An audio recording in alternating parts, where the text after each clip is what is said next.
Hey, salut tout le monde, c'est la clinique neoperformance.ca et aujourd'hui dans la vidéo, je te donne nos meilleurs conseils sur comment améliorer ta composition corporelle en optimisant tes hormones. Donc on écoute ça.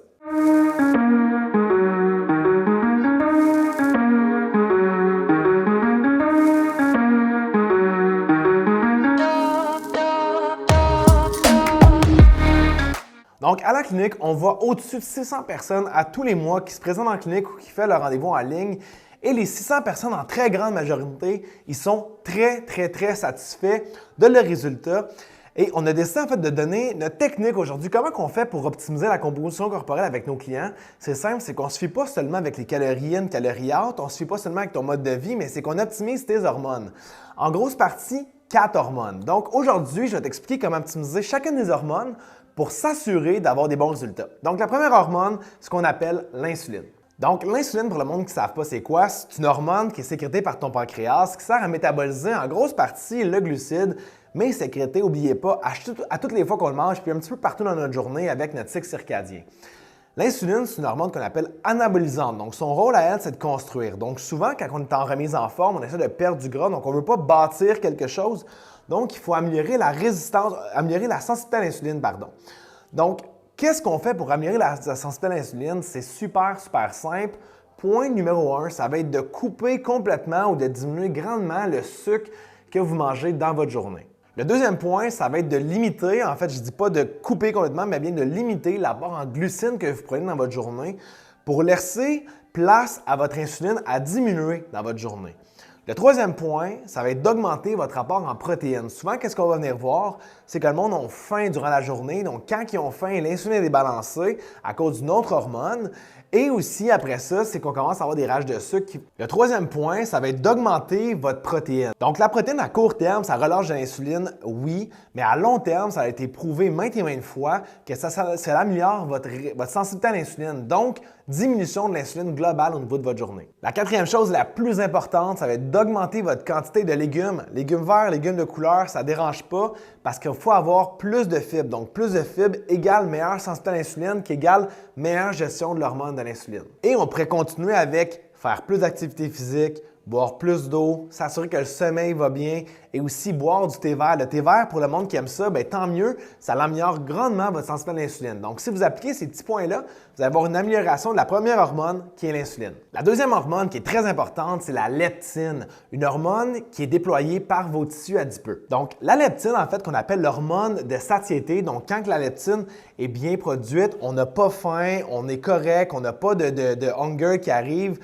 comme ça ici. Ça indique surtout, en fait, à votre cerveau qu'il y a assez de gras dans la cellule. Mais si, exemple, la leptine est mal contrôlée, qu'est-ce qui va arriver? Bien, c'est que votre corps pense tout le temps qu'il n'y a pas assez de gras dans la cellule, donc vous envoie des signaux de faim. Donc, vous avez souvent des rages alimentaires, ce qui explique beaucoup de choses chez beaucoup de personnes. Donc, comment on fait pour améliorer la réponse à la leptine? C'est très simple. Il y a deux choses qui font en sorte que tu es résistant à la leptine. C'est une mauvaise gestion de ton insuline, donc on revient au point 1 qui explique pourquoi lors du point 1, vous avez des rages de sucre ou des rages alimentaires. Et l'autre chose, c'est l'inflammation. Donc, première chose à faire, c'est de compléter l'étape numéro 1 avec l'insuline parce que sans elle, la leptine va avoir de la misère. Deuxième point, super important, c'est enlever toute inflammatoire de votre alimentation. Donc, si, exemple, vous mangez quelque chose que vous savez pertinemment que vous ne digérez pas, bien, mangez-le pas parce qu'elle va créer de l'inflammation au niveau du corps. Sinon, enlevez les principaux inflammatoires comme exemple le gluten, le lactose et le soya pour certains temps pour voir si votre appétit commence à diminuer. Le troisième point, ça va être d'augmenter vos anti-inflammatoires que vous prenez dans votre alimentation. Donc ça, il en existe des multitudes, mais en grosse partie, essayez d'avoir plus de poissons gras et de poissons biologiques si possible pour justement diminuer votre inflammation et améliorer votre digestion. Le dernier point, ça vient un des points qu'on avait dans l'insuline, c'est s'assurer d'avoir un bon sommeil. Si vous n'avez pas un bon sommeil, qu'est-ce qui se passe automatiquement? Dérèglement de la leptine, mais aussi augmentation de l'inflammation. Donc là, on va venir vraiment faire un cercle vicieux, puis on va avoir de la misère avec notre appétit. Aussi, des suppléments d'oméga 3 qu'on vend sur notre site web aussi et d'alpha-lipoïque acide qui a tendance à améliorer la sensibilité à l'insuline, oui, mais aussi améliorer la sensibilité à la leptine. Maintenant qu'on a parlé de l'hormone de satiété, on va parler de l'hormone de faim, la gréline. Donc la gréline, souvent le monde a tendance à avoir débalancé la gréline à cause de l'insuline, mais aussi à cause de la leptine. Donc, la gréline, en fait, pour gérer ça, c'est très, très simple. C'est essayer de gérer votre cycle circadien, le cycle éveil-sommeil. Donc, les heures à laquelle vous allez vous coucher, ça va être primordial pour gérer votre gréline. Ensuite de ça, côté alimentation, très simple, diminuez votre quantité de sucre. Si vous mangez beaucoup de sucre, bien, vous allez avoir beaucoup plus faim. Donc, la gréline va faire mal son travail. Et aussi, assurez-vous d'avoir assez de protéines dans votre alimentation. La protéine, c'est un aliment qui fait couper la faim, en fait, qui amène un gros sentiment de satiété.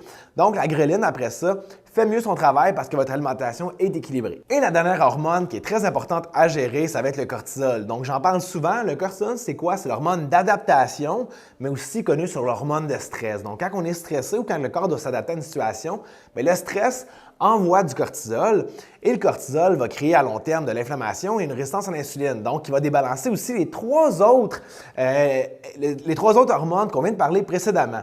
Donc, le cortisol, en fait, c'est important de comprendre comment que ça fonctionne dans le corps. Donc, on a une charge qu'on appelle la charge allostatique et la charge globale de stress. Donc, le stress physique, le stress chimique et le stress psychologique, les trois vont jouer avec votre niveau de cortisol. Donc, souvent, qu'est-ce qu'on fait quand on parle de stress? On va seulement jouer avec l'aspect psychologique de la chose. Donc, on va méditer, qui est une excellente chose en passant. On va essayer de gérer notre stress avec des psychologues, des coachs de vie, etc., mais on oublie souvent les deux autres choses, donc le stress chimique et le stress physique. Donc, est-ce que vous entraînez assez ou est-ce que vous entraînez trop? Va créer un stress physique. Est-ce que vous avez des infections? Est-ce que vous avez une mauvaise digestion? Va créer un stress chimique.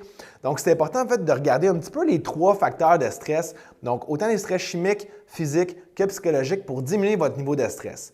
Mais si j'avais à vous donner 3 points pour diminuer votre niveau de stress relativement assez rapidement en tant que tel, ça va être le point numéro 1, comme j'ai mentionné, de la méditation. Donc, moi, j'utilise l'application Insight Timer qui est juste fantastique. Je fais de la méditation le matin, parfois le midi quand j'ai une grosse journée et parfois le soir aussi si j'ai besoin de me calmer. Mais j'essaie au minimum de faire ça une fois par jour et au minimum 5 minutes, pas obligé de se mettre de la pression non plus pour la méditation. La deuxième chose, ça va être de faire attention à votre alimentation. Donc, comme je vous ai parlé, en fait, le stress chimique va avoir un gros impact aussi. Donc, manger une alimentation anti-inflammatoire comme l'hormone numéro 2, ça va être de manger assez et surtout non transformé. Mais le plus important, ça va être de ne pas suivre une diète sous-calorique trop longtemps parce que c'est un gros stress pour votre corps. Et le troisième point, ça va être de vous entraîner, oui, mais pas trop. Donc, le surentraînement va créer un gros stress physique au niveau du corps. Donc, si on gère les trois choses, donc bonne alimentation, assez de sport, mais pas trop, faire attention à notre stress psychologique avec une petite méditation 1 à 3 fois par jour. Donc, si vous êtes capable de gérer ces 4 hormones-là avec les petits conseils que je vais donner, je vous garantis pratiquement des résultats. Mais si pour vous, c'est trop compliqué, essayez de voir tout ça en gros, bien, la clinique, on est là pour vous, on a la solution pour ton problème de remise en forme, si jamais tu en as un, ou encore si tu as besoin d'avoir plus d'énergie, si tu veux avoir un meilleur sommeil, diminuer ton niveau de cortisol, améliorer tes niveaux de leptine, de ghrelin, d'insuline, etc. On est là pour t'aider par rapport à ça. On a été nommé le choix du consommateur en 2021 pour la naturopathie. Donc, on a fait nos preuves. Donc, vu qu'on est naturopathe aussi, on donne des reçus d'assurance. Donc, la beauté de la chose, c'est que ta remise en forme ou l'optimisation de ta vie en général peut te coûter pratiquement 0 $. Donc, c'est vraiment l'avantage de venir nous voir. Donc, si jamais vous avez des questions, vous pouvez nous écrire au info@neoperformance.ca, nous écrire sur Instagram, Facebook, YouTube. On est un petit peu partout. Ça nous fait un grand plaisir de vous aider. Donc, là, tout le monde, on se dit aux prochaines vidéos.